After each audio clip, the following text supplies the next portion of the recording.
Hello there, and welcome to The Value of Everything. A few inquiries have been made my end just to discuss the blockchain in general. Let me introduce to you Robert.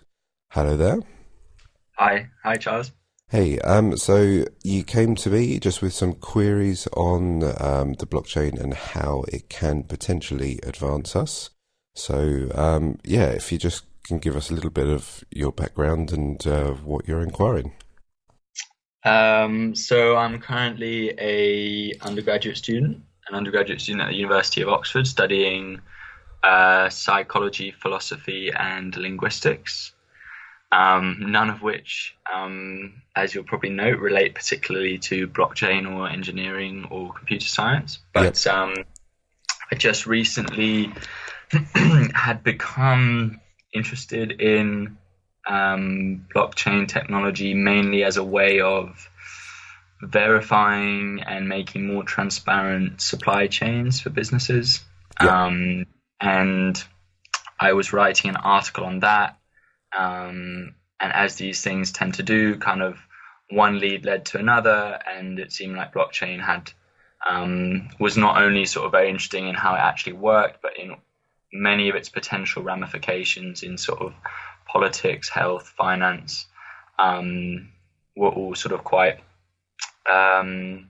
exciting but contentious in equal measure. So I reached out to you just because it said slightly enigmatically, I think, on your blog that you believed in blockchain for a libertarian future or something like that. Yep. Apologies if I No. Yeah, you're right on there. So I just thought that sounded really interesting and was something I might try and incorporate into the article and captured some of the more political hopes, I guess, around blockchain. Yes, that's why I reached out to basically hear more about your views on that as well. Okay. All right. So, all right, let's try and unpackage this. So, I think if you just start from the fact that blockchain is just decentralizing, it's removing central points of authority. Now, you could question whether the central points of authority are either good actors or bad actors, and we always hear that centralized points of the when you have a lot of power, especially absolute power, you are corruptible, and that's always a bit of a dangerous thing to have in any kind of branch of distribution that's occurring. So especially if people want fair and equal distribution throughout society. Now, obviously, at the time that we're living right now, there's a lot of questions and queries regarding about the distribution of society and how it's organized, how the leadership works, and all of those factors. So this is why a lot of people are thinking of cryptocurrencies as some kind of speculative investment where you can get mad gains, 100, 1,000x on your money, but they don't quite see the ramifications of the organizational structure to society. So that's just one little part of the package. Now, I think one of the things with crypto that it just it seems to be very, let's just say, sort of like anarchy and dangerous, and people are smashing at McDonald's and things like that. Is very, I'll probably say there's an element to that, but then it's very far removed from that. Now, one thing that crypto is crypto is secret. And everyone thinks, okay, secrets, that's dangerous. You can't have secrets in society. Well, obviously, the biggest parts of authority do have massive chains of government bodies which are not questionable in society. So you have all your GCHQs and all those kind of entities which, although they have judicial societies and everything, things like that, they can be corruptible, they can be part of secret societies as well, and they can be laud to themselves. So we do have all these different types of points of where people are corruptible. You can have entities which are above the law. There's all these factors which are quite kind of dangerous in society. Now with crypto, it is secret, it is anonymous. Now, when you think of something like the scientific method, you need to apply it in terms of the fact that you have a double-blind experiment. Now, let's just say, for example, we want to measure the pollution in the area, but we don't trust all the people that are measuring the pollution in the area. So if we have some kind of system or database, I know that this database possibly could be centralized, but just for this factor, let's just say we're using a blockchain in this example. So there is, so because obviously you can have like I could pay for my own sort of anonymous database that can do this, but in this example, we're using a blockchain which is totally independent, and I'll get to that why that could be good as well. If you have people that are blind to each other, so they can't cooperate and they can't sort of speak to each other, and they are independently measuring and verifying the pollution in, say, for example, the air, and they've got some kind of, they've got an instrument that is fairly equal or can be used independently, then everybody as actors updates to the blockchain as to what the pollution of the area is. Then you've got like a data map of what's going on.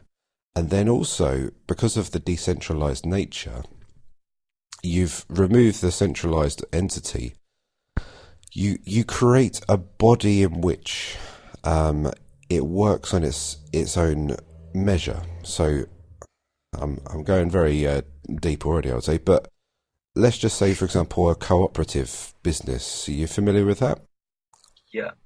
So a cooperative business is where it's basically like the workers are. It's kind of it gets surrounded by communism, but I am actually a capitalist. But where basically a company or an entity is working, and then obviously the profits are equally distributed. But what we're doing here is there's no centralized really authority. And we can have, I don't know, like even if you could, let's just say in the modern world, say an auditors of banks, all right? So the auditors of banks like KPMG and stuff like that, there's big four auditors of banks. People say that they are quite corrupt. They tell how the banks to pass through the tax laws and things like that. So there's an issue there with banking and the regulators there.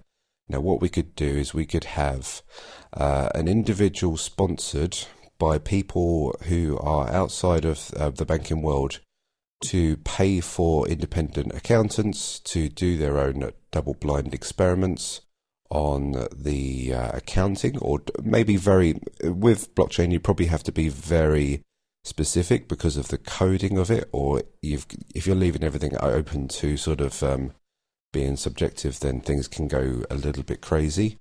But if you put on a independent audit of the banking sector by double-blind experiment, and it's not centralized points where there's centralized points of authority, then you can see the value return in that sense, because you're creating an anti-corruptible situation that can be individually sponsored by either charitable measure or by even you could put the public onus to put the pressure on the banks to pay for the blockchain.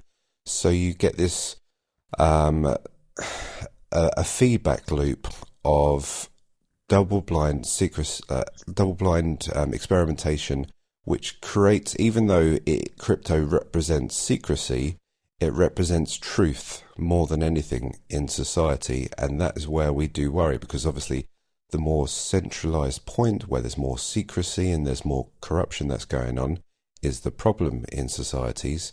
And as we apply it more like a crypto society to that, then you'd be able to transpire more truth in society. So Right. so that's just sort of that's the political arm of where I see a lot of things where things can change. And now, obviously, everyone's looking at the economics of things and how money and how how money can be changed. And obviously, money is a very corruptible part of society. We have centralized banks who currently are undergoing a thing of where, well, basically, if they were very prudent, they would have said that there would have been a massive asset bubble explosion which has occurred. Well, basically back in, well, it could have happened pretty most times, but say 2007, 2008. They weren't prudent with their measures, so all they did was they applied quantitative easing, which basically just opened the floodgates to even more asset bubble inflation, which is why you probably still can't afford to buy a house or even a starter home. It should be only about 3 times the value of a full-time person's wage, but instead we've got 2 people working to pay for a house and everything else and all the problems that are involved with that. So we have a situation where there is like a bad accounting which is going on, and people want to put off pain in the moment and kick the can down the road. So really, this is and obviously what I think the community of crypto people currently, or the real sort of cypherpunks, or the people that originally foresee the beauty of cryptocurrencies, was the fact that this is a rebel against the system. This is a thing which can bypass the greed of corrupt authority and enable them to be independent sovereigns to a state which has got corrupt authority. Sorry, continue.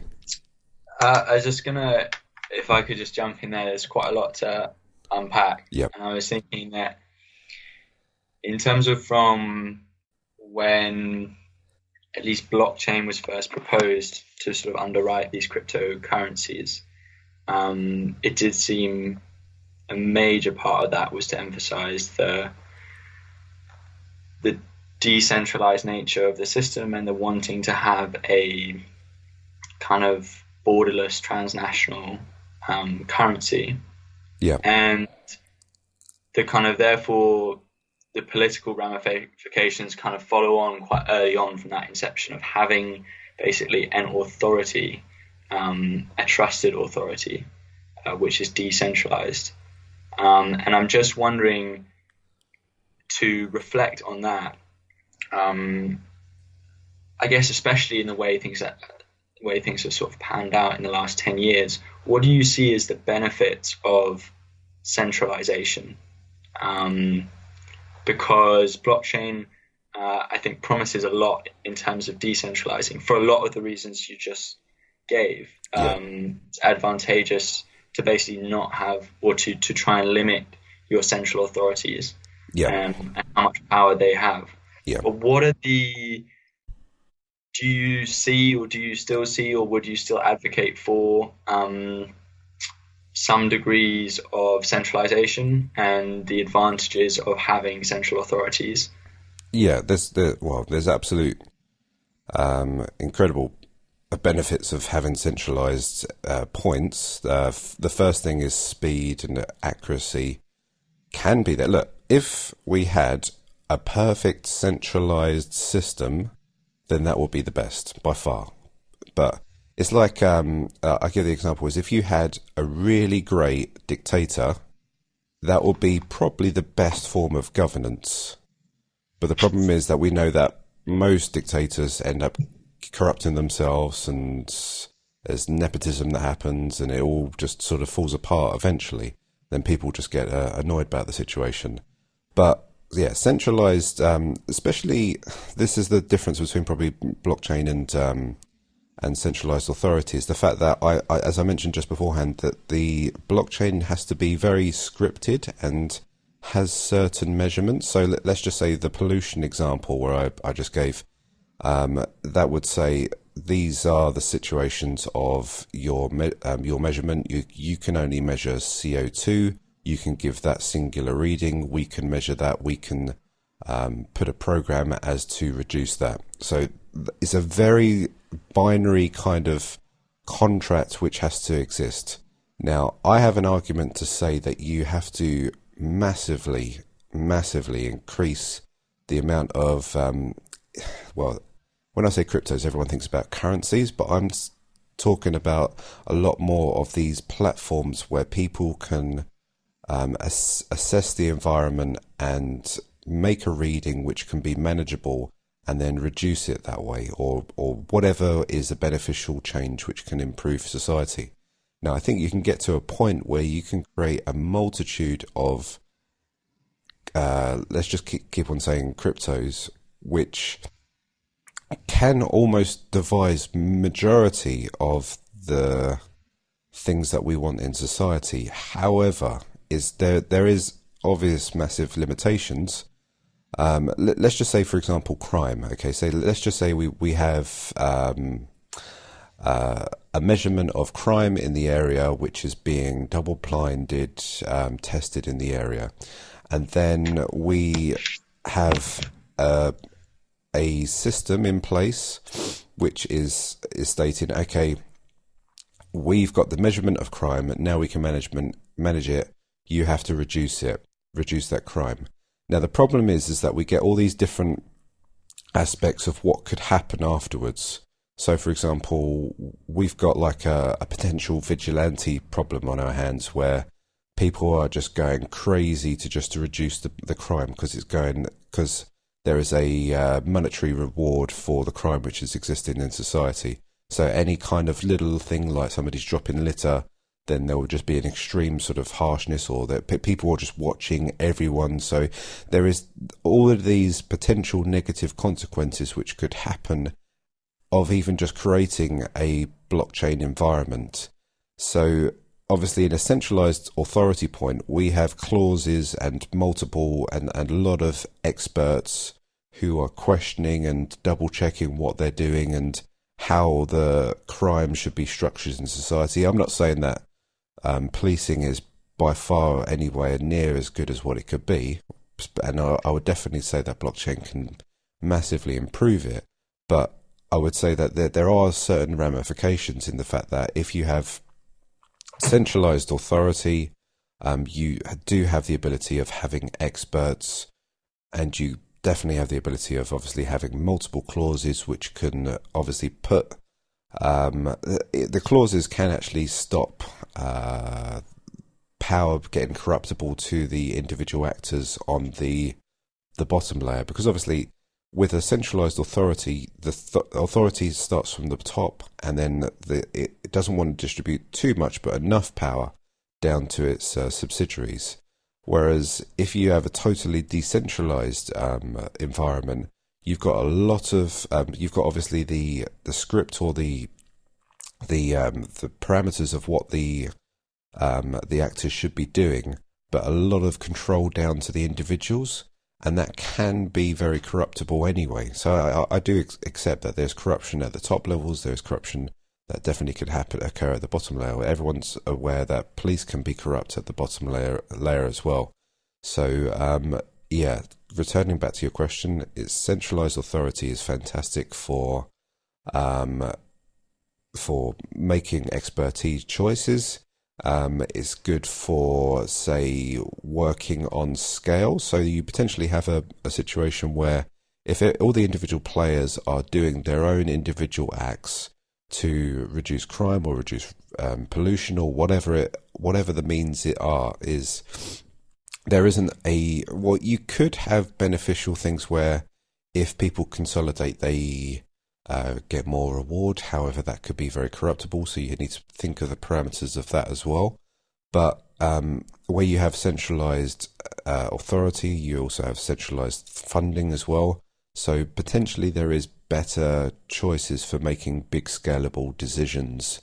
Say, for example, in governments, they can choose to build roads, they can choose to build railways, whatever needs to be done at a centralized point. Whereas when you're on a decentralized level, you do sometimes remove the ability of reasonable, like large-scale ideas, because you've basically created a lot of competition at the lower levels, but not quite so much of consolidation and a joining of a team. But I would say that what you do is obviously if you obviously it depends on the environment, and I'm definitely not a person who says get rid of the government tomorrow. We need to just remove it. There's no need for it. I've definitely said that all of pretty much, even if I was some kind of madman who came into a political party to to say, here we go, we're going to create all these crypto systems to take over the government. There's no way that it could ever be taken over overnight. I could see there still is going to be some elements of governance which is going to occurring where you do need centralized expertise to make decisions. Now that there are, maybe we could get to a point where it's almost reduced to a tiny fraction, but again, I still think you do need elements of legacy government just for a long transition that could occur for thousands of years pretty much. But even so, for the time being, yeah, it would say that there are when it comes to centralized authority, yeah, I'm sorry, I'm going around in a loop here. It's That's all right. yeah, I was it's going to ask, so to pick up on one specific example, how do you think blockchain could massively improve policing, as you reference? okay, yeah. So well, firstly, it'll be the very first thing will be a measurement of where the crime is, a crime map. I know that there is something that exists like that, but then there are things like underreporting of crime. So you could even just and obviously the analysis of crime in an area could be just massively increased. So you could even rather than just only asking the people that are victims of crime, you could ask the general public what their sentiment is of the crime in their area. What would they like improved? How you could even ask them for suggestions or whatever that needs to be done. So the analytics of blockchain can be amazing in that respect, and it's all anonymous and everything else. So I So think, you put all that information onto the ledger of the blockchain? yes, yeah. And see, this is the problem. I'm one like everyone's very stuck on cryptos for business to business and very much stuck on currencies. But the next thing that cryptos will start to go into is governance. Obviously, government is operating a monopoly on things like even just taking away your dustbins and everything else like that. So and I will say that there will be another financial crisis that will occur because of all the things that are happening with central banking and too much asset bubble inflation, which has to be reduced because the debt burden is too high. But once that all comes down, there is going to be a lack of funding in government areas whereby I believe that probably the next step is where people go, okay, there is an absence of people collecting garbage or whatever else that is being done. People are going to come up with novel ideas as how to do that, to resolve these issues. Even in crime, I understand that like crime is quite bad. Things are getting underreported. Crime is not being detected. And this is another thing I think with the police is that the police, everybody obviously, I always go down to the point is that everyone's in it for themselves. Everyone wants to maximize return for the smallest amount of energy. That's just innate into human beings. So police officers nowadays, they seem to want to. I would do the same. I must admit, if I had to work hard to deal with violent people in society, I would not be that fond of it unless I was a bit of a psychopath. I would want to do more desk jobs. I would do more like online searching to see if there's any bad sentiment online. That's a real easy job in comparison to actually dealing with hard crime that's going on the streets. So you actually, if you could actually put to a point that now, so as I always say, if you can't analyze what the situation is, you cannot manage it. So if you get good analysis of what's going on in society, and you've got a map, and okay, there's all the heat spots of what's going on in society, and we want to see more police officers on these streets or whatever needs to be done, then society can actually sort of increase that. So you could create a little chain almost that operates even within, like you can have non-decentralized, but you can have it kind of centralized chains whereby the police officers can manage areas by where they see the heat spots. That's just general database measurements. But as I say, when I go back to that basic principle, the anonymous nature of double-blind analysis is very important. And then obviously, if you could say, okay, we have an underfunded police officers in society. Let's just say, for example, there's too much violence on the streets, there's gang cultures. You can definitely have situations where people could chaperone people who can walk around making sure that people are feeling safer in society. We could have a situation where, now I'm not too fond of a big surveillance society, but let's just say, for example, that there is a lot more danger which is going on in a certain area. People can install their own independent cameras, and then that can go back on a feedback loop. Now, blockchain is very slow in terms of its ability to, say, live stream data, but there is means and ways around that. You can actually use things like peer-to-peer technology, which is slightly different in terms of the fact that you don't necessarily need the whole chain to be in consensus to the actual ledger. So you don't need everything to all the nodes to sort of agree on the current status of where the chain is to continue on, because that's a massive requirement, particularly when you're looking at things like proof of work algorithms with blockchain. But things like peer-to-peer is much faster, can be used as well. However, you've not got, potentially you haven't got the continuous recording ability.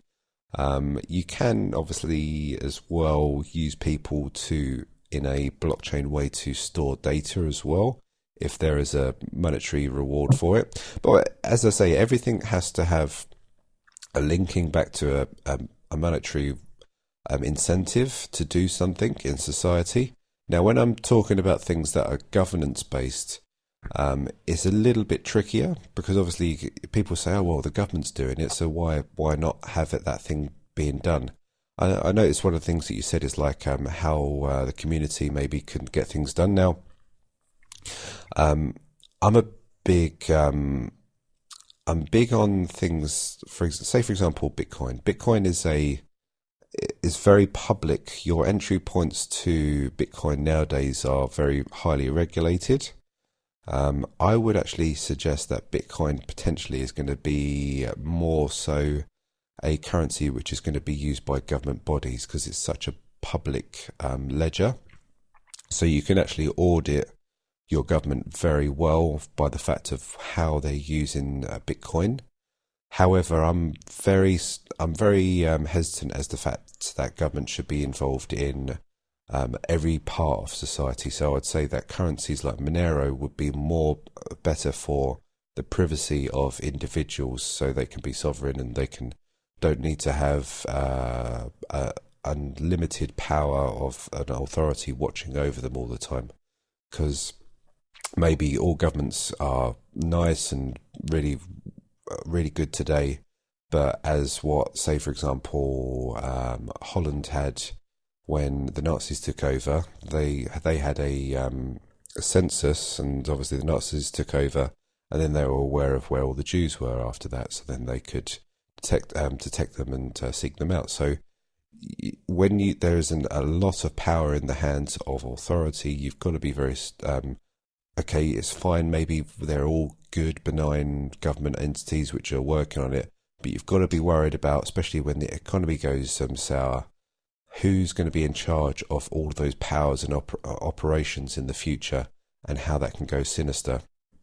Sorry, so, yeah, where was I? I lost my track of thought there, because I was talking about something that was useful there to you. Yeah, so something on the lines of, so the community I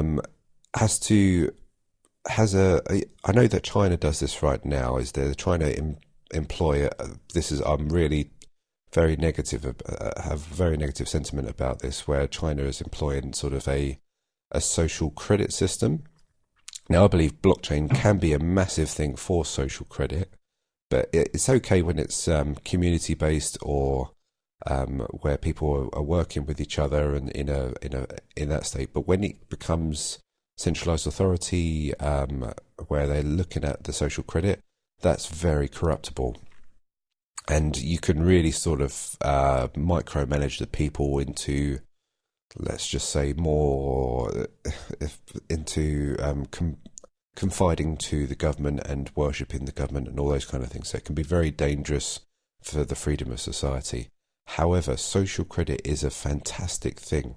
So say, for example, we have a community and we're not happy about, I know we're talking about crime a lot, we're not happy about the crime in our society. So we make a suggestion to each other that we should all just put in a charitable donation of a certain amount of Bitcoin, because this is public funding, so we want to be more public to each other. So we put on, it could be on any system, because this is just theoretical. So we all put down our Bitcoin, and it's a voluntary based thing. Now, certain people or certain elements of the community may not have paid. Maybe they don't. They disagree with us, or maybe they've forgotten to do it, or whatever. But then we can see that who are the people that have paid for it, who the people who have not paid for it. Now, once that thing occurs, usually what you would find that the community would all just agree anyway, because what would happen afterwards is that people would know, okay, well, why are you not paying for it? Unless there isn't very good reasons why you're not paying for these parts or in our community, then what would happen afterwards is a tiny bit of ostracism, or the equal measure ostracism. So you're not paying for our services, we're not going to provide you with the services. So if it's police or whatever, then we might want to remove the police from measuring their area. We may choose not to trade with those people. There's those kind of feedback loops as to, okay, well, so you don't want to be part of the consensus here. Can you give valid reasons? If not, then okay, well, you're using our services but not really using it, so we're not going to apply that in equal measure. So that's sort of a thing where it's so this is the basic principle of libertarianism is obviously having a voluntarist society where people have the choice to do things, whereas with big government authority, we don't get to choose whether our governments go to war with random countries overseas, and for reasons we're still not sure about. So it's just there are those elements, and obviously once the power is in societies or community, I always have this very community-based society theory where basically things will be broken down into communities which choose, which are like to or prefer to work with each other. So say, for example, I don't know, maybe there's communities that have, I don't know, either religious reasons, either have, I don't know, whatever spectrum of their organisation they want to work for. Maybe they want to focus on raising their children, or whatever the communities they want to create.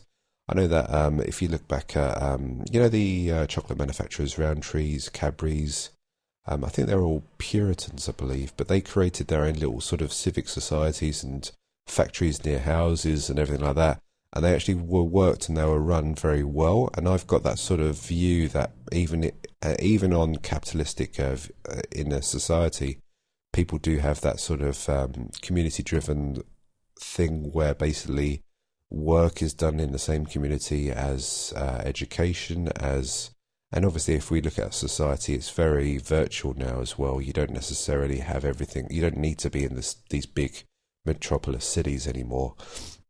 So I see it, and if you look at history, when there was the end of the Roman Empire, everyone massively ran outside of the cities because they became so corrupt, and they dispersed into the countryside. So I do see that historical thing where basically people are going to withdraw themselves out to cheaper areas or places where communities can live better and operate better. Now, obviously, you could say I'm a little bit fanciful in my ideas, but I could just see that there is that sort of volatilism and consensus-based communities which are working now. Also, with the way I'm looking at it, you do start to go into this realm where there is a city outside of a city outside of a city. I think, isn't there what's that movie where that has that theory where basically if in the central part of the community is the best part, and then if you're not a certain success or you're not complying with the community, you go onto the outside ring. I think there's a movie about it. I forgot it anyway, but I could see that kind of ostracism happening where basically people get sort of moved to the outside until they're in sort of a no man's land out to the outskirts. Obviously this is a part of actually dealing with crime in society. So if somebody is so absolutely against the community or whatever, they get ostracized. But if it goes into another community that doesn't even want them anyway, then it gets to a point where they have to think about, okay, so how are we going to deal with this person because they're too criminally insane? We maybe need to imprison them because they're a danger to society. So you can manage a lot of things in society, even in the crazy realms of another thing about centralized authority. One of the two things where it comes to, well, if you hear of things like Minicanism, is the fact that this is a libertarian branch, but they still have to concede that things like law courts, police and military are still required to keep a nation state intact because of the fact that you do still need to have a big centralized point of authority, obviously expertise with the law courts and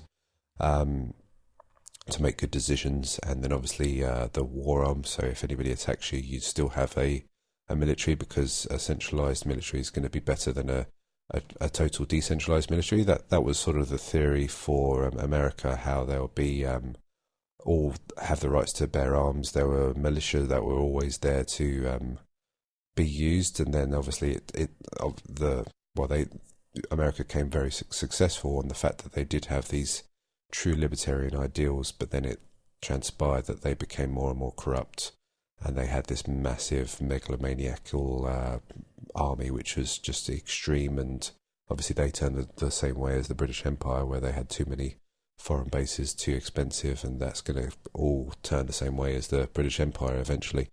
But back into society, there is the public ledger, there is the private ledger, there is social credits. When I say social credits, it's like people can see what people are opting for. I think you could almost reverse it. It's not like everyone's going to be penny pinchers. It's almost people where the motivation is incentive of giving back to their community. So if the people that are shown to be giving much more back in return, everyone's going to start seeing them. Obviously, in society nowadays, we're all very wired into hyper capitalism, where if you've got the nice flash car, the nice big house, you can flaunt your cash. Everyone thinks you're the high status person. But I think you can reverse that into the fact that how much you're giving back to the community, as to, okay, well, he's giving back in terms of he earns more, he's providing more back in society. Then he gets a continuous feedback loop as being that high status person because of the fact that he is so charitable. So I can see this, and obviously our society nowadays is very, I don't know, a very lonely society nowadays. We used to have strong family ties. Now we just send families to kindergarten and old pensions, old people's homes and things like that. I can see that all reversing nowadays, particularly of how the wealth disparity is happening in between the generations. It has to sort of level off eventually at some point, and then there's going to be questions as to how that's going to happen. But I've always made the argument that obviously money can be the root of all evil, but if you can change a number of the multitudes of how money is structured. Money can be many roots of all good, and that can be deployed into creating a society which does look after each other on an individual basis, rather than a society which is creating individuals which are looking after their own good. Right.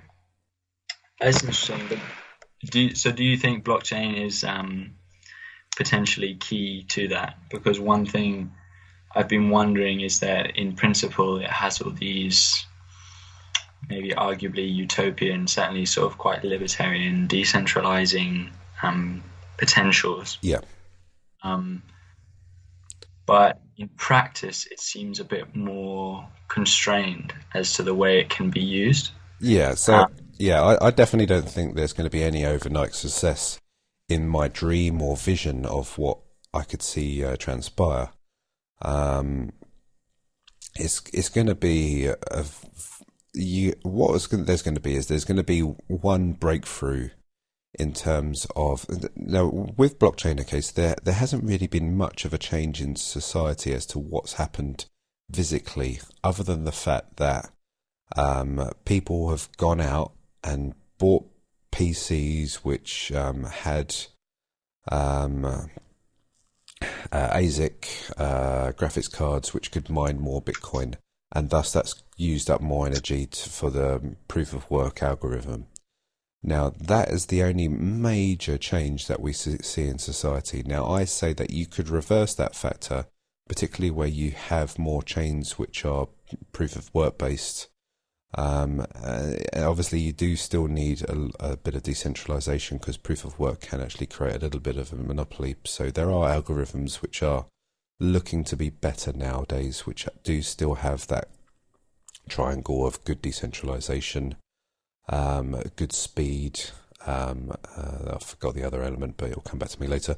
But it's you're potentially there's going to be a breakthrough. There are certain things, but it's still very virtual based.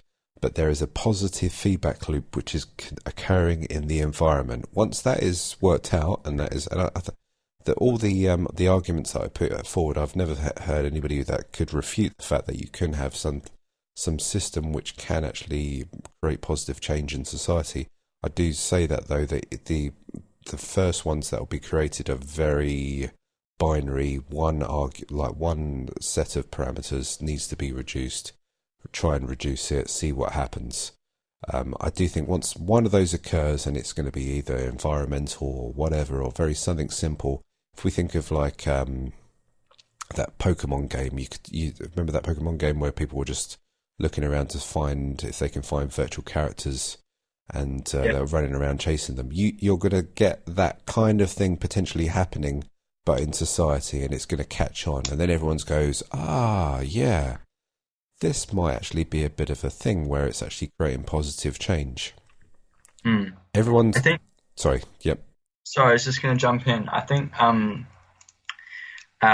something I'm trying to get my head around, though, is that because of some of the sort of in-practice constraints of blockchain, and you sort of reference one there with the proof of work mechanism. Yep. And that ultimately the way proof of work operates is not entirely democratic, and it actually kind of in short ends up favoring those individuals or groups of individuals that have the greatest aggregate computing power. Right. And so you have the potential for degrees, I suppose, of centralization, and whoever has the most computing power, which at the moment seems most likely, unless you get pools of individuals, will be governments and banks, can certainly sort of skew the proof of work process in their favor. Yeah. But to sort of counteract that, that's on public blockchains, and to sort of counteract that, you then move the blockchain into a private sphere. Yeah. When it's kind of just overseen by a single regulator or a single company. And so I'm just trying to get my head around whether the the major effects that blockchain could have will be as an innovation in the sort of existing system, and it will be an innovation that's potentially quite radical. It could have a multitude of effects that have quite large ramifications, mainly in how governments, banks, businesses, how all these things operate. And blockchain will bring a degree of maybe transparency and efficiency, and will sort of become a hallmark in maybe a decade, 2 decades, 3 decades time of how these structures organize themselves and operate. Or could blockchain stand kind of to disrupt that established order more than just sort of refine it? So and whether that the problems with the public blockchains can be resolved such that they can have potentially that influence, versus whether blockchains will actually have to just be basically integrated into the existing system and predominantly be private. Yeah. So obviously we're talking here of decentralized databases, but so when it comes into private hands, then there is a certain element of centralization that is occurring. So say, for example, a load of businesses want to come together and create a blockchain. Now, sometimes it can be quite good to operate like that, and there is massive benefits of doing so, with the fact that where you have a statement of truth, you don't necessarily need to have this massive accounting arms of what's going on. So say, for example, everyone tries to settle balances, and there's a check which is going on between one balance and another. You need to have settlement people in place. You need to have financial auditors, all of those aspects, which do get eradicated for companies who are just basically doing businesses to businesses transactions. So if you think of financial entities, they're doing that kind of stuff. Any company to company transaction, they're going to find quite a large benefit for a ledger which they distribute amongst themselves. Now, I would say that's like a closed ledger. It's not a public ledger. So I'm on the very end of this sphere where I'm sort of talking about the extreme multi-decentralized ledgers. Now, there's very good benefits to companies in terms of ensuring that you've got one product which is registered with a hash, and then it's getting distributed to another individual somewhere else. I do see that products potentially may become a bit more bespoke over time.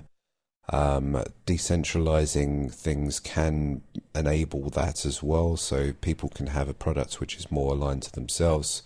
Somebody can create it and send it off to that individual as well.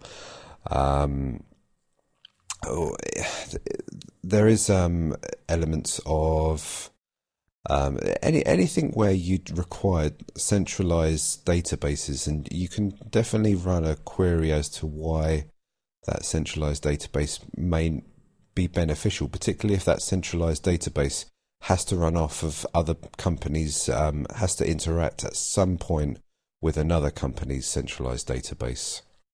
You've got all of these extra working points which are required to audit, settle, and obviously account against from one business to another, and also on the distribution chain as well. Even when it comes to distribution of, let's say, car parts or whatever else it needs to be, if there is an element where you have to distribute, you have to settle accounts, you have to have auditors, and anything of those elements, a company is going to benefit from a closed ledger technology which is distributed amongst its partners.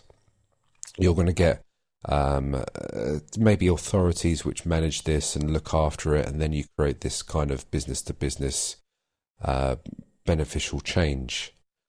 Governments obviously will have that beneficial change. Now, when I talk about Bitcoin, that's why I say that Bitcoin can be a massive benefit, because currently the system that we have right now, where there is settlements between the trade balances between different countries, there isn't really necessarily everyone usually exchange into US dollars to transfer over, because that's usually the we're in the US paradigm, US dollar paradigm, and then they have to exchange between one local bank to another. But that's another distribution measure. If you have one uniformed currency, which is a blockchain currency, then things become a lot easier for those countries. Obviously, the problem is that they may not necessarily can control the inflation measure of Bitcoin. Well, they definitely can't. So that's a problem, but that makes governments more prudent, and there is a beneficial change back onto the people. The fact that they can't go on endless wars or anything else because they're constrained by the money that they have on an individual measure as well. So I think that's where blockchains lie, and obviously there is an element as well whereby you are working with secrecy. So anything the way you need public secrecy, which is occurring, and it needs to be distributed, that is a very good measure. So people do like to talk about medical records that could be distributed on I think a lot of government agencies have a lot of problems with distributing say for example, their information, because obviously there's a lot of problems with having all your data all public and on a centralized database. However, if you can have it all encrypted and distributed so that if somebody does require it, they don't have all access to everything, but then they can type in a certain pass and then they can have access to that person's information. So, and then obviously if you could interlink that with businesses as well. So say for example, if a business wanted to get accurate health information in relation to that person's for insurance, then you could potentially have governments distributing their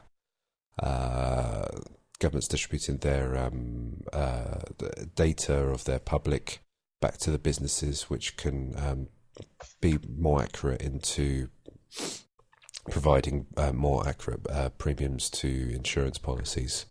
So that there is those beneficial changes. All of those are actually beneficial to the public as well, even if they are kind of centralized databases. It does work as a benefit back to the public. But that's where my view is of business to business. But then I would say that there is going to be an element where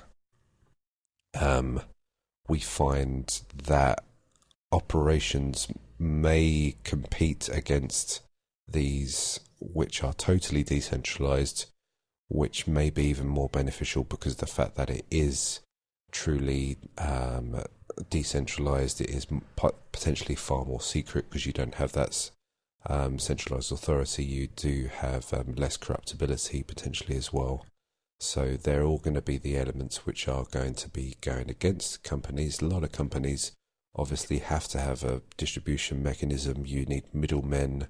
Obviously, one of the biggest ones with blockchain is obviously eradicating the middlemen, so you can purchase directly from the factory or directly from the individual rather than having a middleman. Like, say, for example, you and me want to sell our goods between each other, but we use eBay.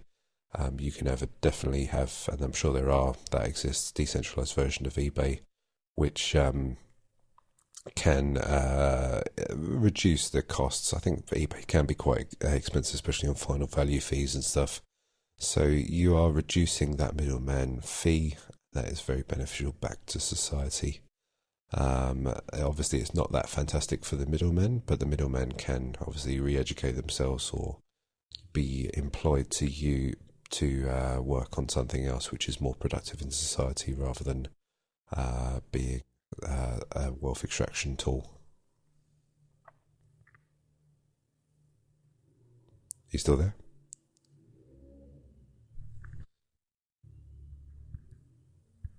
Hello? Hello? Oh, sorry. Yep. Can you hear me? Yeah, I can hear you now. Oh, okay. So I started talking, but then realized you couldn't hear me. I was just saying, I think that sounds really interesting. It's where my thinking is at the moment is that it's quite empowering for citizens, and in particular when I was first thinking about this, consumers, to kind of have this, I think, added level of appreciation and assurance about what central authorities, but central authorities captures, I think, a lot of things, but sort of what governing structures, what the companies that you're buying from, what political parties are sort of actually doing, in a way, to speak really broadly, and putting their information on a blockchain, even if it's not then to be analyzed by an individual consumer or a citizen. Maybe instead it will be analyzed by a secondary actor, like a think tank or journalist, sort of provides a greater level of detail in the information that we have access to then make our decisions based on. And at least that's sort of what I think. That does seem to pivot quite a lot on how people come to regard blockchain as a technology, and whether they actually feel like they can put more trust in it as opposed to the way that things used to be done. I guess Bitcoin in a way is evidence of the fact that people did come to trust how they could exchange money securely without a bank. And in a way that's fantastic, but Bitcoin has a pretty checkered history in a number of ways that you wouldn't necessarily put down to blockchain as a technology, but you'd put down to the ways that it was then implemented in society. And maybe just to take the conversation towards ethical consumerism, as a sort of feeler, have you thought at all about how blockchain might be used in that sphere? And then this sort of way of influencing consumer-based choices or anything like that? I mean, I should also just say, unfortunately, I have to go sort of in the next 15, 20 minutes or something. But same things for me, actually.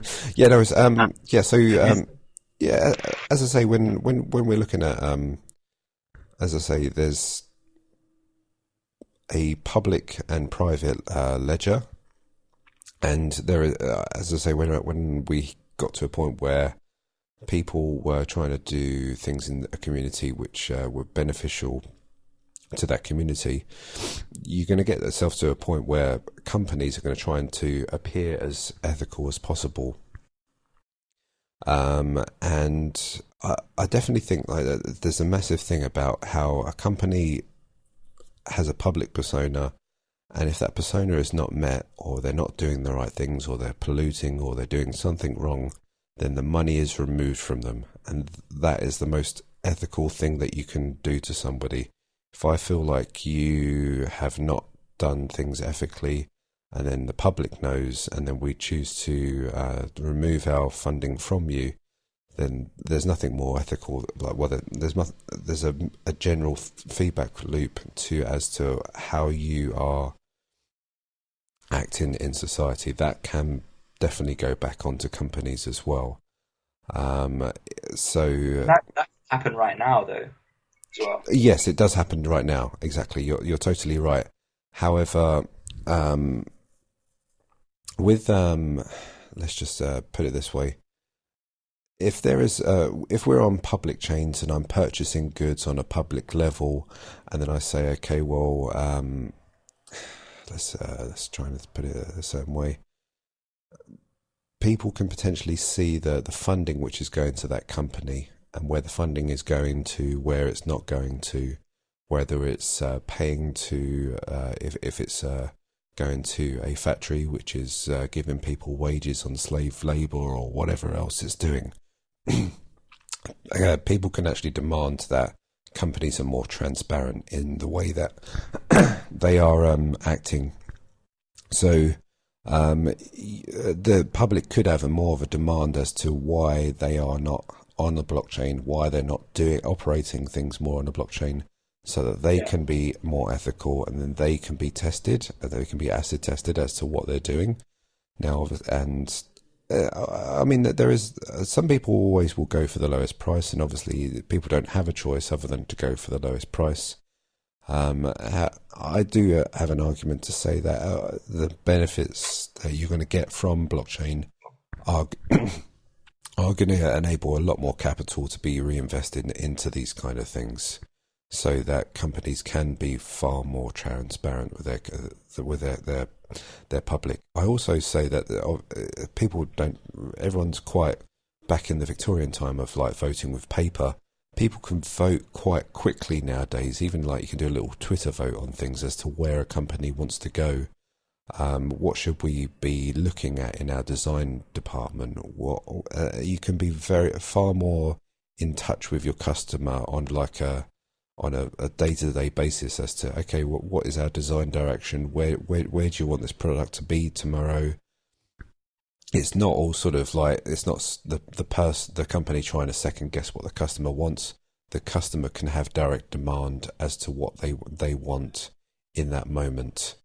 And they can obviously be the requirements as to, you can be quite detailed as well, but I would say that just that public voting measure as to what people want can be quite a good feedback loop for them. I think major corporations have a very sort of if you look at their votes though, they don't necessarily get a good feedback most of the time.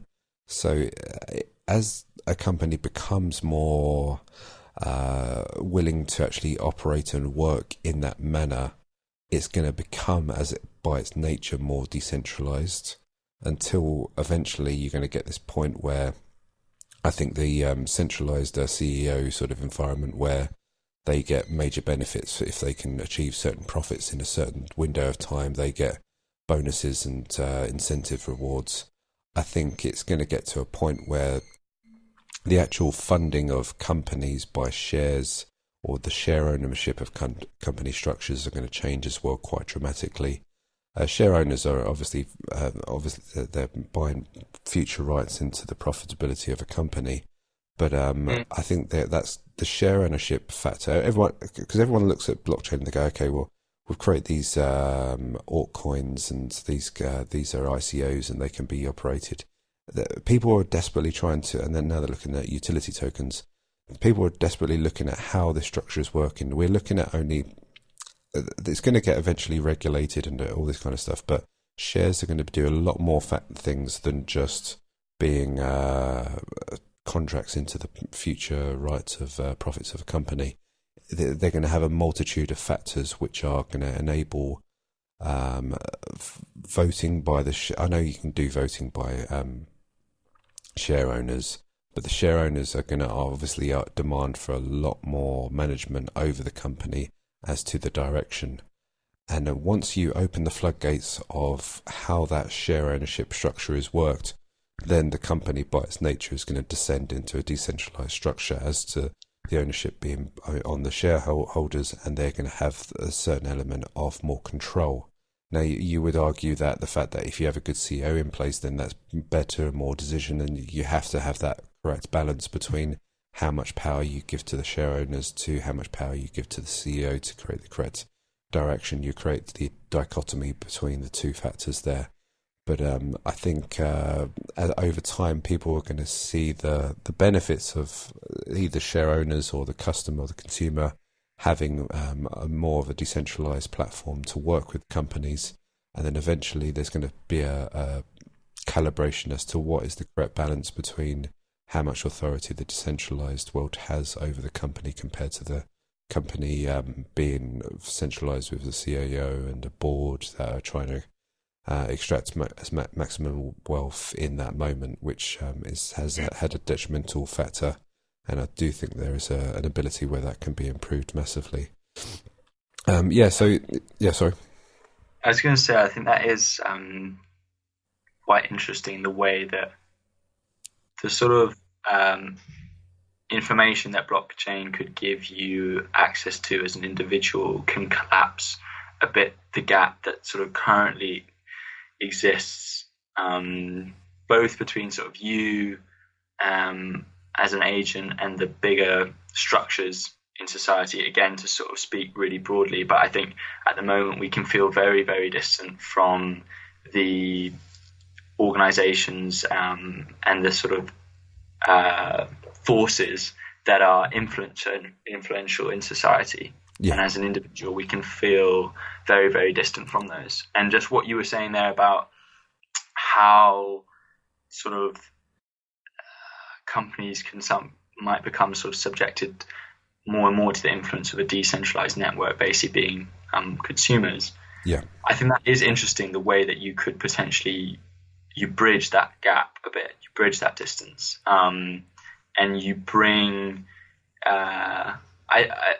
you bring consumers into sort of much closer contact with businesses and make businesses much more accountable to consumers in a way that they obviously already are massively, but they can just do that in a more informed and sort of more empowered way. Yeah. And it also, I think, bridges some of the, at least this is what I was trying to say in the article a bit, that it bridges, I think, a bit the gap, the divide that has developed between how we consume products and the process of production that lies behind them. Yeah. I think there's a real chasm between how we appreciate sort of the things we buy and sort of undervalue the way they get made and the consequences that go into how they get made, whether those are ethical, social, environmental.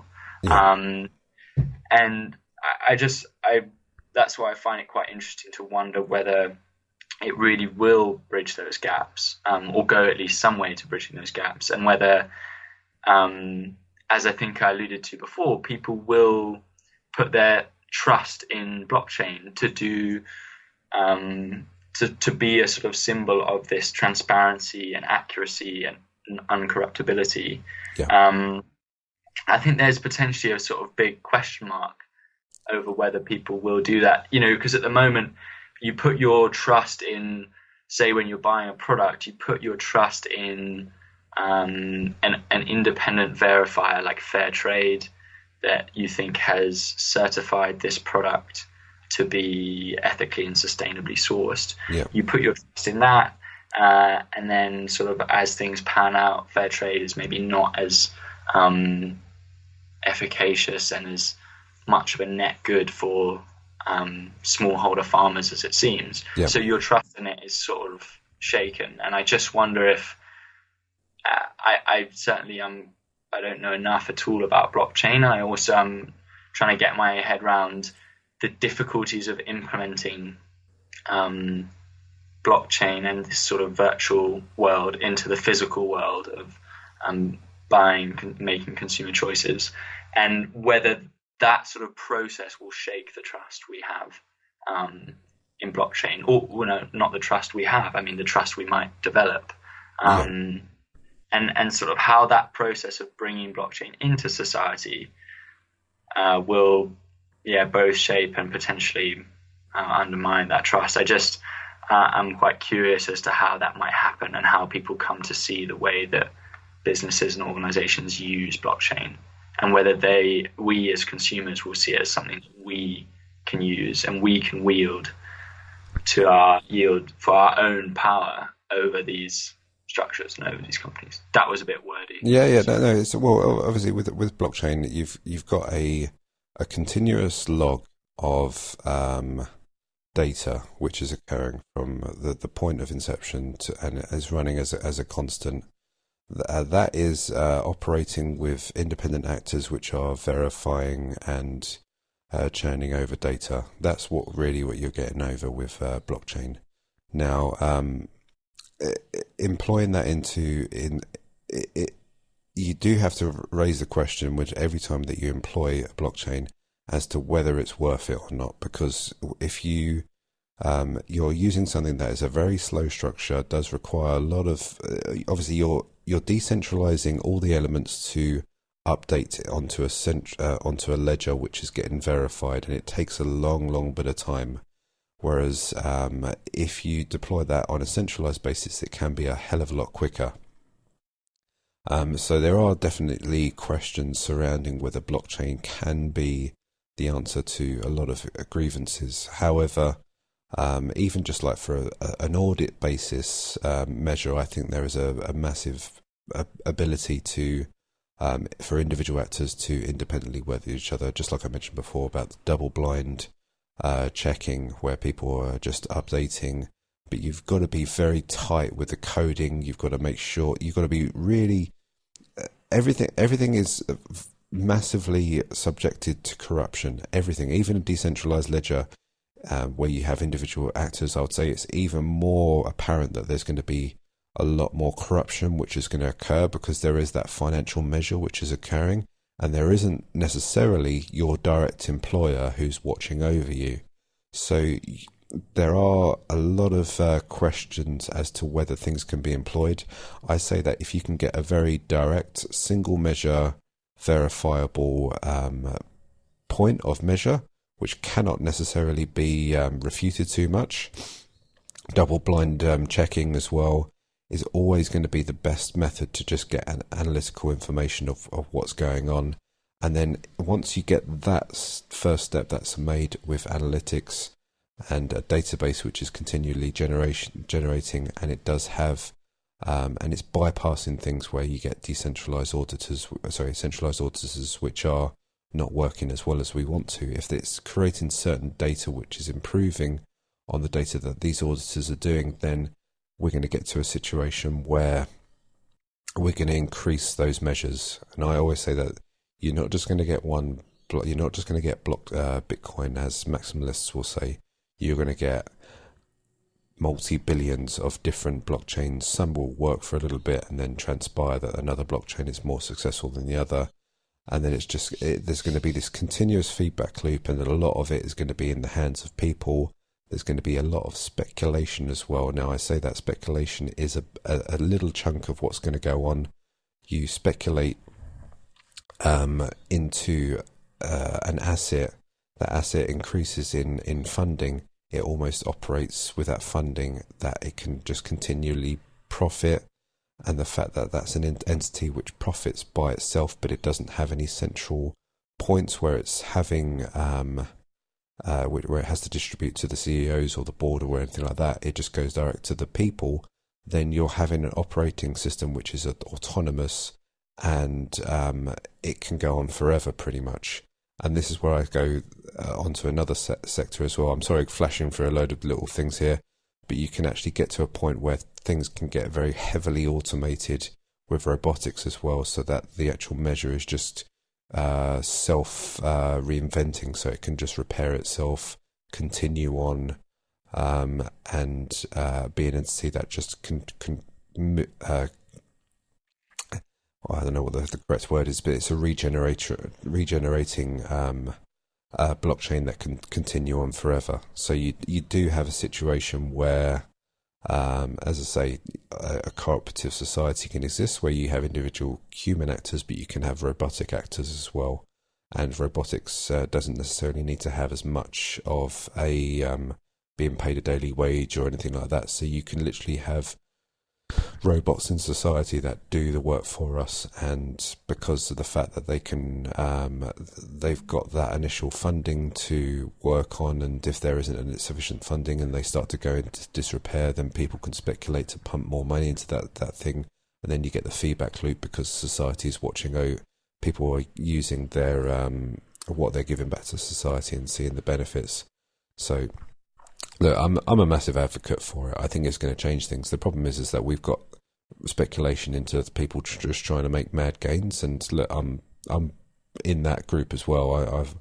I try and speculate myself, but eventually there's going to be a breakthrough which will have an out environment change where people won't be just chasing Pokemon characters, but people will be actually doing something in society which will benefit all of us. And then also I would say that companies are going to get really bogged down with the fact that how they do have CEO structures and how they have people which are really pushing onto them, and that's going to directly where I think what's going to happen is that we're going to get to ourselves to a point where there's centralized authority and it's required, it's going to get pushed down to a point where people go, actually we was wrong. We pushed too hard on this. We actually do need centralized authorities for these elements, especially where it comes to expertise and big decision scale measure making. But then it's going to get to a nice calibration between decentralization and a point as to where those confuse and be beneficial to society. I see. Just one other factor I just mentioned there.